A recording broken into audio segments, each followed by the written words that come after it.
অইলত গা কৰি উঠিছে অসম বিৰোধী চক্ৰ চক্ৰটোৰ নেতৃত্বত CMD ডক্টৰ ৰঞ্জিত ৰথ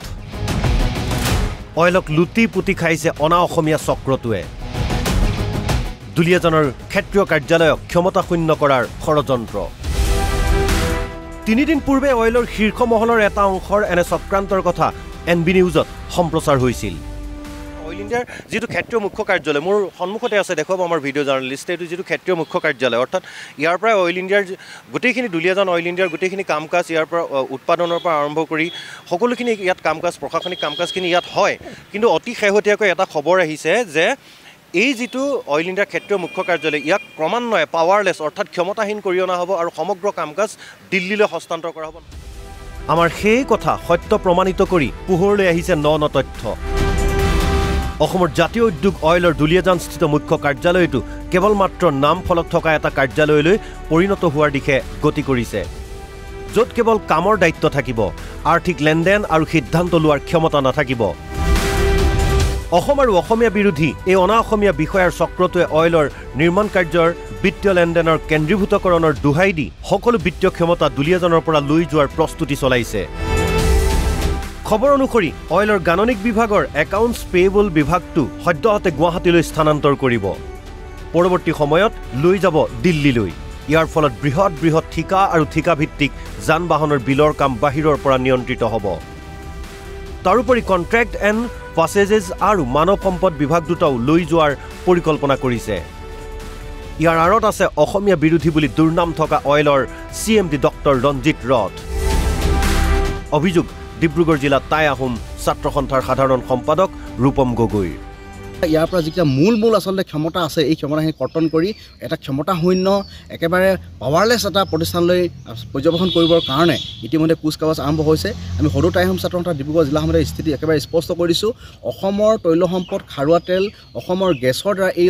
অইল ইণ্ডিয়া লিমিটেড পৰিচালিত হৈছে গতিকে ইয়াত অসমীয়া মানুহৰ আৱেগ অনুভূতি স্বাভিমান জড়িত হৈ আছে অসমৰ জাতীয় অৰ্থনীতিত এই উদ্যোগটোৰ ভূমিকা যথেষ্টখিনি আছে এই উদ্যোগটো কোনো কাৰণতেই এনেকুৱা ধৰণৰ ক্ষমতাহীন কৰি অইল ইণ্ডিয়াক ধ্বংসৰ মুখত ঠেলি দিবৰ কাৰণে অইল ইণ্ডিয়া লিমিটেডৰ অধ্যক্ষ আৰু পৰিচালন সঞ্চালকগৰাকীক আমি হকিয়াই দিছোঁ আৰু নহ'লে অন্যথা কিন্তু আমি টাই আহোম ছাত্ৰ সন্থাই কঠোৰ কাৰ্যসূচী ল'বৰ কাৰণে কিন্তু বাধ্য হ'ম ইফালে অইলৰ প্ৰকল্প নিৰ্মাণত ঠিকাদাৰী প্ৰতিষ্ঠানে কৰা হেমাহি আৰু শ কোটি টকাৰ বিত্তীয় খেলিমেলিক লৈ প্ৰতিক্ৰিয়া অব্যাহত আছে বহু বিয়াগুম দল সংগঠনৰ ৰহস্যজনক নীৰৱতাৰ বিপৰীতে আটাচু টাইপা মৰাণ ছাত্ৰ সন্থা আদি সৰব হৈ পৰিছে মৰাণ ছাত্ৰ সন্থাৰ সাধাৰণ সম্পাদক জয়কান্ত মৰাণে ক'লে এই কাৰ্যত অইলৰ ঊৰ্ধ্বতম কৰ্তৃপক্ষ জড়িত ইয়াৰ সঠিক তদন্ত হ'ব লাগে আমি স্পষ্টভাৱে ক'ব লাগিব আচলতে এই লোকচান কাৰ বাবে হৈছে আচলতে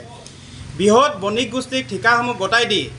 যিসমূহ বণিক গোষ্ঠীক ঠিকাসমূহ গতাই দিছে অইল ইণ্ডিয়াই সেই বণিক গোষ্ঠী আচলতে কাম কেনেদৰে কৰিছে আচলতে অইল ইণ্ডিয়াই এইখিনি আচলতে তদন্ত কৰিবলৈ আহ্বান জনাইছোঁ আচলতে ইয়াত অইল ইণ্ডিয়াৰ ঊৰ্ধ্বতম কৰ্তৃপক্ষ জড়িত হৈ আছে নেকি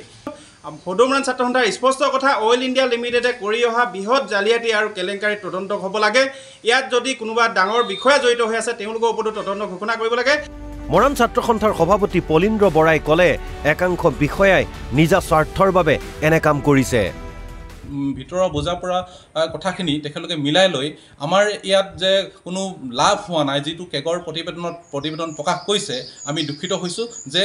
তেখেতলোকৰ নিজৰ কিছুমান লাভৰ কাৰণে তেখেতলোকৰ বহিৰাগতৰ কোম্পানীবিলাকক দলি চাপাৰি দিছে টাই আহোম ছাত্ৰ সন্থাৰ সভাপতি মিলন বুঢ়াগোহাঁয়ে পোনপটীয়াকৈ দুখ ঠেলিলে CMD ডক্টৰ ৰঞ্জিত ৰথলৈ অসমীয়া লোকসকলে আচলতে খিলঞ্জীয়া লোকসকলে যেতিয়া কাম কৰে সেই ক্ষেত্ৰত কিন্তু 12 বছৰ তেখেতসকলৰ ডকুমেণ্টছ লাগে বিভিন্ন তেখেতসকলৰ আনুষংগিক কথাবিলাক দেখুৱায় যে যাতে কোনোবা প্ৰকাৰে এই টেণ্ডাৰবিলাক বা এই সুবিধাবিলাক যাতে খিলঞ্জীয়া লোকক দিব নোৱাৰি নেকি তাৰ এটা ব্যৱস্থা গ্ৰহণ কৰি আছে কিন্তু সমান্তৰালভাৱে যেতিয়া বহিৰাগত বণিক গোষ্ঠীয়ে যিবিলাক কাম কৰি আছে তাৰ ক্ষেত্ৰত কিন্তু কোনো কাগজ পত্ৰৰ প্ৰয়োজন নাই সামান্য কাগজ পত্ৰ দিয়েই তেখেতসকলে যেতিয়া কামবিলাক কৰিছে আৰু সময়সীমা তেখেতসকলক যিটো দিয়া হয় সেই সময়বিলাক কিন্তু উকলি যোৱাৰ পিছতো বাৰম্বাৰ কিন্তু এক্সটেনশ্যনৰ ওপৰত এক্সটেনশ্যন কৰি সময়সীমা দি থকা হয় য'ত কিন্তু খিলঞ্জীয়া লোকসকলক দিয়া নহয় গতিকে এইটোৱে যে আচলতে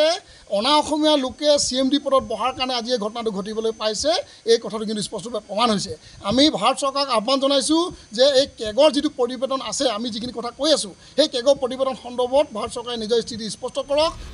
দুলীয়াজনৰ পৰা দুলাল গগৈ আৰু তিনিচুকীয়াৰ পৰা প্ৰতাপ মৰাণৰ সহযোগত Rajiv Gogoi report NB news